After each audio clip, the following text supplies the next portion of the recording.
so I guess we're gonna get this show on the road, and let's explain to everybody exactly what happened to us this evening. A transaction gone bad A is transaction. the simplest way to put it, I guess. Yeah, I had a near death experience today, and I don't mean potentially getting in a car accident or potentially choking on something and dying. I mean, like, pistol in the face or firearm in the face type of. Well, it wasn't necessarily. Let me kind of interject here. It wasn't necessarily a fire or a firearm in the face. It was more or less a firearm in the abdomen region. Oh, yeah. Okay. Well, the face was, yeah, I don't know. It all happened so fast. Yeah, yeah, yeah. Let's. How did it? What caused this to transpire? um, as so many of our viewers probably already know, we do the wholesale game and buy items. And this particular item was an Apple Watch, and it was a transaction where we were meeting somebody, and um, I'm sorry. I apologize. By the transact, I mean what initiated the quote unquote near death experience? What was the cause of it? oh, well, a bad decision on my part, but obviously behind every transaction is always, you know, fiat. But this was motion picture fiat. There you go. There you Do you go. see it on there? Yeah, we see it perfect. Awesome. Great, great. All right. So, with that being said, that was the whole initiation of. So basically, basically, you was given this particular motion picture fiat in the place of Federal Reserve notes, correct? Yes. Okay. So let's start from the beginning, and let's kind of tell them how this all came to be, like from how you were able to meet this person. Be in this situation. Yeah. Well, it started, of course. Many of our items are advertised on Facebook Marketplace, and this particular individual lived. Well, we travel to meet people because a lot of times it's better that way for us, as far as you have a broader audience. So we were going to be going to this particular place tomorrow, and the gentleman was setting up plans for meeting us tomorrow, but then changed them to tonight. Well, I would give more context. I would explain how. Oh yeah, we're gonna meet him at his job on his Yeah, break. yeah, exactly. Yeah. And then, but initially he actually was wanting to meet us. Um, when did he want to? He wanted to meet us initially. When wasn't it? On his break. Well, no, not that wasn't the first part. I think he wanted to meet us After work. tomorrow night or something like that. Yeah, after work. But then I asked if we could meet earlier, and he Yeah. said on his break. Yeah. Okay. All right. So, but long story short, we were gonna do that, and then he was like, "Well, how about I can meet tonight?" And I was like, "Well, we live in Kentucky. Do you?" Oh, I should. Keep going. I That's was cool. like, "Do you want to drive to here?" And he was like, "Well, I didn't ask him if he wanted to drive to here. I just said I live in Kentucky." He's like, "That's fine. I'll come to you. What's the address?" And so I was like, in this thought process, I was like, well, if he's gonna come, then why not just meet him, and I could go to my favorite eating place, which is not around here. And so I was like, oh, Chipotle, we'll meet at Chipotle. And then also adding on to that, I was like, well, it's kind of, you're already in a iffy situation meeting people at nighttime. So I was like, well, let's meet inside of Chipotle to where there's, people around and you don't have to kind of worry about any issues happening. But So the first red flag is anytime you're meeting somebody, be it day or night. I'm not necessarily a one to veer away from the unbeaten path. Like, I mean, even at 6'2", 300 pounds, I mean, I'm not a fool. It only takes about 3 grams to put you on your back, yeah, and so at the end of the day, this doesn't have anything to do with size. It just has to do with common sense. But things do happen.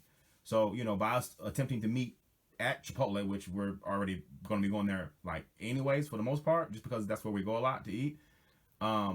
Making that particular trip was it was cool, but I think in hindsight, looking back on it, it was just kind of that definitely was an isolated incident. Yeah. For sure. But anyways, please proceed. And I must say that we don't typically have any issues when we meet people. It's usually pretty smooth. So this Now was, they will try to haggle you. yeah, for sure. That's always, yeah. They'll yeah. That's a given. They usually try to haggle you before they meet you, but sometimes they'll try to haggle you when they meet you. But that's another story for another day. So to get back to where we was at, so we pull up at Chipotle, we go inside because that's the meeting spot. I told the gentleman, let's meet inside. Well, I seen somebody like loitering in the parking lot, like on their phone over, like out of the peripheral. And I'm like, it kind of looked like the gentleman, but I wasn't 100% sure because, I just kind of gandered at the profile. So we go inside and I'm like, okay, we're inside. Like I told him come inside. He wouldn't come inside. So first red flag. And I was going to actually go and, I was going to start ordering food. And so then Casey called me back over to her and was like, aren't you going to go with me? And I'm like, yeah. And so she had said, well, I think that's him right there. And I was like, you just went outside after yeah, that. I was like, all right, cool, whatever. So I turned around and I go outside and I asked, if he was there for the watch or whatever. And he was kind of like, yeah, he kind of looked a little like disarray for a minute or two or whatever, or not a minute or two, but he definitely like maybe looked like he was like lost maybe for a couple of seconds or so. And then after that, I think I might have gestured came outside then for Casey to come outside. Yeah. And then, so we just, they had tables outside. So I was like, we'll just conduct the transaction here. So I pull it out of the box like I typically do. And, you pull what out of the box? Yeah. You pull what out of the box? The watch. Okay. The Apple smartwatch, right? Yeah. Okay, cool. I thought we already said that, but yeah. I pulled the Apple Watch out of the box. And I powered it on because we had shut it off to preserve the battery. And we knew it was at 50%. So long story short, Aaron, his phone was paired to it because we checked the products to make sure that they're good. And so that was, the last one he had paired it to. So he goes to get his phone to unpair it because therefore he could pair it to, so the gentleman could pair the phone, the Apple Watch to his phone. So at that point, we found out, and I do apologize again, just so we can kind of clarify. That's the point that we found out that allegedly, his I forgot to add that in there. I'm gonna use the word part. I'm gonna use the word accomplice, but he referred to him as maybe I don't even remember his friend, cousin, yeah. Don't know who, maybe boyfriend. He was paralyzed, so he was. So and he couldn't get out of the car, and the transaction was for him, and so. I don't know why all that needed to be said, but therefore, I guess we're supposed to feel sorry, or maybe I don't know. Well, again, looking back on it, the guy who was the handicap one. Supposedly he was the one, in my humble opinion, he was the one orchestrating the whole ordeal. Ringleader. Well, yeah, because the other guy, he seemed a little sketchy. He seemed a little like timid, like kind of. Yeah. He seemed a little newbie to it all. But nevertheless, the other gentleman never got out of the car. Yeah, well, yeah, he did, but that's. Well, okay, well, yeah, no doubt, yeah. But anyways, back to where we was talking about. So, you unpair it. That's a little process, and by that point, as soon as it got unpaired, it started powering back on, and then instantly when it powered back on, it said low battery. So, this particular smartwatch actually didn't have a charger with it, and that was how it was being sold, without a charger, which we made that known, and that was known. But being accommodated as we can, we are, we're like, okay, well, we'll just get a battery, or I apologize, we'll just get a charger, and so therefore they can charge it up, and they're comfortable with the item that they're purchasing from us because they know that it's pairable and it's good. So we get on the phone, or Aaron gets on the phone with Walgreens, and they don't have the charger. So then he calls Walmart, and they do have it, but at this point we're already en route to a store. And just to break in, I do apologize again, but yeah, at this point they're following us. Yeah, they said they would follow us to wherever we go, and so we were on the way to all of them were in the same vicinity, so wherever we go, we can't go wrong. But Walgreens said no, so hang up, call Walmart. They take their time, finally get back, and they do have one, but at that point, we're already pulling up at Target. And now the one that Walmart has is actually an off-brand one. Theirs was like $39.99 or whatever, and Walmart and Target is in the same parking lot basically. Yeah. And so I had already decided that I was going to go to Target first because Walmart said that they may or may not have had one. We didn't know at that point. And so I was thinking, well, let me just go over to Target because we know Walmart has one. Yeah, but backup plan. but Target may have exactly what we need. Right. And so we pull up to the parking lot and we get out, and then we go into Target. And at first we didn't think they were going to have it. Like, we couldn't find it. I had to call an associate, legit call an associate on a phone. Like, they have this thing at Target that you can call. So, like, you pick up a phone, you just press one, and associate, like, come. They said 60 seconds as soon as you hang up the phone. So I hung up the phone, I look around the corner, and here comes the associate. I'm like, this is awesome. But anyways, I get sidetracked. So the gentleman comes up, he tells me what aisle it's in, and he ends up finding it. And long story short, it was the it was the actual Apple brand. It was the last charger. one that they had. Last one they had too. Yeah. And it was $29.99. That's the same amount as the off-brand one at Walmart. Yeah. And we actually got to the cash register, and the cashier had actually gave us a 10-note discount. Yeah. Oh, I might as well go on and show the receipt now. But yeah, there is the receipt that the item was purchased. And so, and I think you can even on there see the discount because it was $9. Yeah. So that's awesome. So we end up purchasing that particular charger for that Apple Watch. Mm-hmm.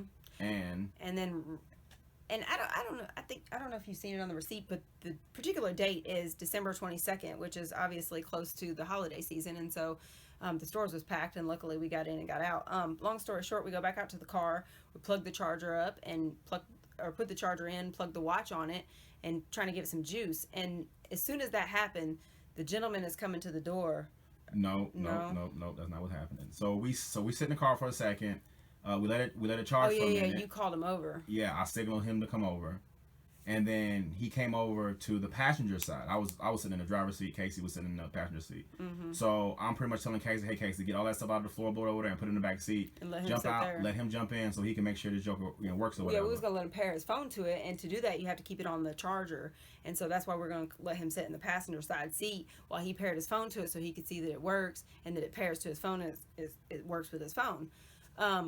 But at that point, as soon as he comes over to the door, the first thing he's hollering, I gotta go. Well, no, at first, when he first came over there, he didn't necessarily know what was going on. So he kind of just came and stood there for a second. And we was like, "Hey, look here, you can go ahead and, you know what I'm saying, and do the deal or whatever." And that's when he was like, you know what, don't worry about it. It's all good or whatever. He started to kind of, you know what I mean? I gotta go. Get kind of real sketchy about the whole ordeal. Which he had already said back at Chipotle. I gotta go.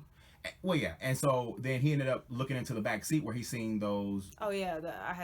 We had some more watch bands in the back seat. And that's when he made the statement about, man, y'all got all those, da-da-da-da-da-da. He made the statement about the extra bands, of which were not compatible with that particular watch. Yeah, that particular watch. That was, I think, the 40 millimeter pole, and the ones we had was for the 44 millimeter. And so at that point, that's when you ended up going over to the car, correct? Yes, and I had 3 bands, and I was like, I was going to let the gentleman that was paralyzed in the car... Allegedly. You can use the air quotation mark. The word that was allegedly paralyzed in the car, I was going to assist him by bringing that to him and let him look at which one he wanted.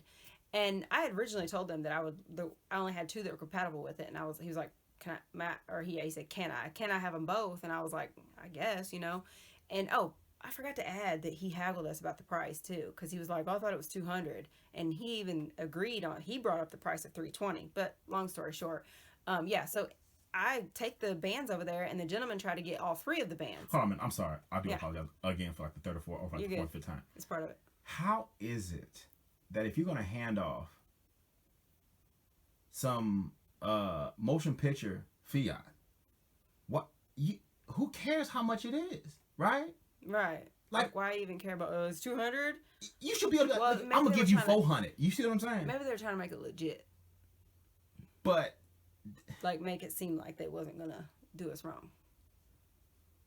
I don't know. I don't know. Maybe I see what you're saying, but I don't know. I'm not in the mind of a criminal, so I can't.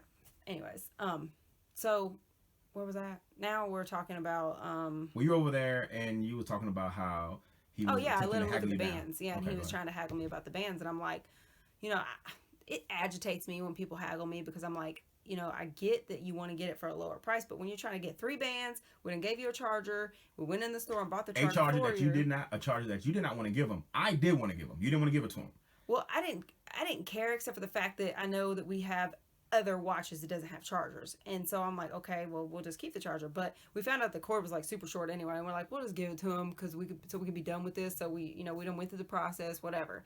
And so you and that other gentleman came over at this point, because I was standing at the door talking to this guy about these things, and the other gentleman had came over, and I don't remember how.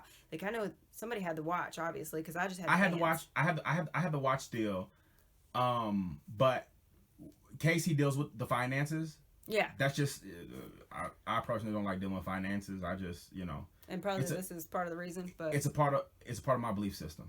Yeah. It's not in your religion to touch. There finances. you go. It's not. Yeah, that is so on point. So when we was walking back over to their automobile, myself and the gentleman, Casey was on the passenger side, engaged in a conversation with the alleged paralyzed gentleman. Yeah. And he was saying, like, he was just trying to get all 3 of them. I'm like, if you're going to get all 3 of them, let me have the charger back then. Like, you're going to get all 3 of them, the charger and the watch, and none of that was in the agreement. So I'm like, well, let's stick to the agreement then. We're already giving you extra as it is. Long story short, so then he was like, all right, whatever. So he gave me 2 bands, kept 1, and the charger. So then I was like, okay. Well, then the other guy, he kept fooling with the Fiat. So I knew he probably had the Fiat or whatever. And I'm like, okay, well, he's going to keep that band. And so then I kind of walked up to the front of the car a little bit where Aaron and the other gentleman was standing. And at this point, I do apologize for keep interrupting. What people are listening, they're gonna think he's just rude or whatever. Well, so it's I got a conversation. We're talking. No doubt. But so reiterating the day. The point that I'm making here is my attention to detail. A lot of times is I'm a visual person. Like, I'm a people watcher, and so the whole entire time, the time that Casey's at the passenger door, I'm standing somewhat kind of to the front of the car, but to the right, just a tad. And the other gentleman with the motion picture Fiat. Yeah, he's standing just to the left of me, and so he has it. He has the motion picture Fiat in his hand, folded but up. He has it like the this. I want to say it was blue. Well, maybe. I want to say it was blue. I seen blue. No, I seen blue. Turn it back like around. I like that. Turn it like flip the other way. Like yeah, this he had it like that. But he had a 20-note bill wrapped around it, and the 20-note bill, mind you, was legit. And these kind of look legit because that's how Fiat looks. But as soon as that touched the hand, I knew. I was like, this ain't. And this is exactly how it played out. Like let me go back. Because he had it in his hand like this, but he was reluctant to give it to me. Yeah, because he was waiting for his handler to... Because he was like, he had it like he legit had both hands on it like this and was going to give it to me. But he was like, so we good? We good? And I'm like, I was just standing there. I was really like really? Like, we're really doing this right now? Like, he has the band. Like, he had, what else? So then he's like, we're good? And by the time he gave it to me, like, I legit feel like it was a lightning strike. Like, he was gone.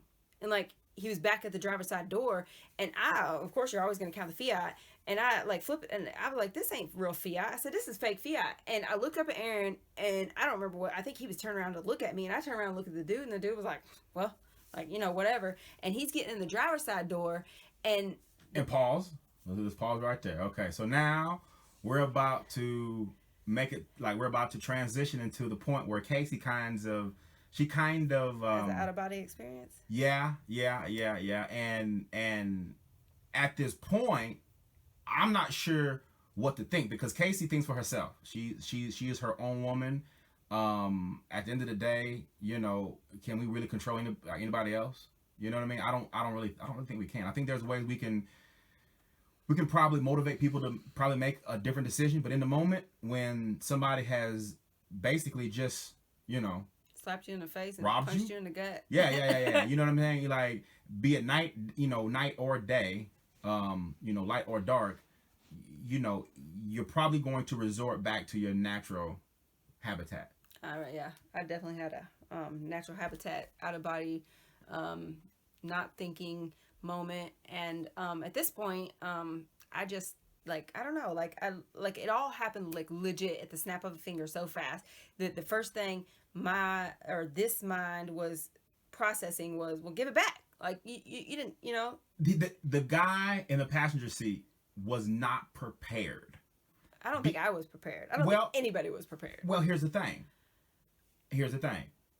If for him just to have been sitting there, to be a criminal, I mean, I'm gonna need you to be a little bit more prepared. Yeah, you're gonna have to like roll your window up, or roll your window up, like have the car already, like jump in, like he just kind of nonchalant, like, what are you gonna do about it? Okay, right. So there you go. So now, what exactly did you decide to do? I kind of resorted to like some animal instincts, and I took off running to the driver's side window, and I lurched in the window. And she jumped in there with him. She jumped. I did not jump all the way in the vehicle. The window with You're exaggerating. I did do more than what I should have, and I was wrong in exactly what I did, and I should have never did it, and it was very foolish. And so here's where things kind of get really sketchy, because when she is basically attempting to wrestle the product out of his hand, the lion, the criminal, the gunman, I notice, based upon the reflection of the parking lot lights, the muzzle of a nickel-plated pistol. Now, mind you, I'm still standing in the same spot that I was standing in. The front of the car, and I'm at the passenger side again. Exactly. Because I walked back over there, and then I ran back to the car. And at this point, I'm not sure if Casey necessarily realizes exactly what she has gotten herself into. The hell are you about to die today? Stop playing. And so I proceed to grab Casey and pull her away from the car. At this point, Casey and I retreat behind the car, or the automobile that was next to, that was parked next to them. I did successfully grab the watch and pulled it outside the car. And I don't know exactly how it got knocked out of the hand, but it did. And it fell on the ground next to the car.